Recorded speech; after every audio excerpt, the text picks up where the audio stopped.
नमस्कार, MB news म्हणजे महाराष्ट्रातील बातमीपत्रामध्ये आपले स्वागत आहे। बातमी बघण्यापूर्वी आमच्या लाईक आणि सबस्क्राईब करायला विसरू नका। तर बघूया आजची विशेष बातमी।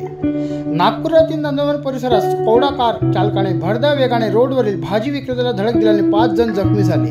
त्या जखमींना खासगी रुग्णालयात उपचारासाठी नेण्यात आले। स्कोडा कार मालक मंगेश्वर गोमास ने बाजूला गॅरेजमध्ये काम करणाऱ्या मुलाला कार पार्क करण्यासाठी दिली होती। त्या अल्पवयीन मुलाने बाजूला कार पार्क करताना एक्सिलेटर दाबल्याने गाडीचा वेग वाढला आणि ती थेट रोडच्या बाजूला बसलेल्या भाजी विक्रेत्यावर धावली आणि लोकांना उडविले। नंदुरबार पोलिसांनी कार मालकासोबत त्या ड्रायव्हर मुलाला ताब्यात घेतले असून पुढील तपास अद्याप सुरू आहे। रिपोर्ट MB न्यूज, महाराष्ट्राची बातमीपत्र, नागपूर। काय माहिती आहे सर, आपल्या हद्दीमध्ये एक ऍक्सिडेंट घडलेला आहे, याची संपूर्ण माहिती काय? आज दुपारी 12:30 ते 1 वाजेच्या सुमारास व्यंकटेश नगर KDK रोडवर एक अपघात झालेला आहे। त्या अपघातामध्ये स्कोडा कारचा समावेश आहे आणि ती कार एका गॅरेजसमोर उभी होती।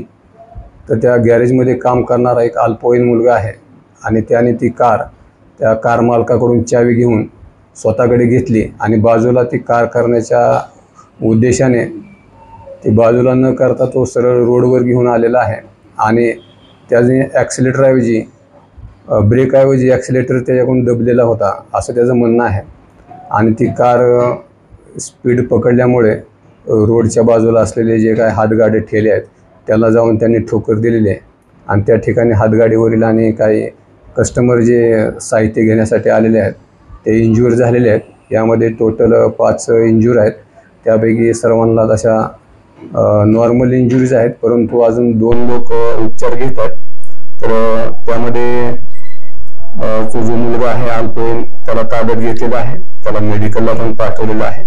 त्याचे ब्लड सॅम्पल आम्ही कलेक्ट करत आहोत। त्याचप्रमाणे कारचा जो ओनर आहे आणि गॅरेजचा ओनर आहे त्यांना पण आम्ही चौकशी करत आहोत आणि पुढील गुन्हा दाखल करण्याची प्रोसिजर चालू आहे।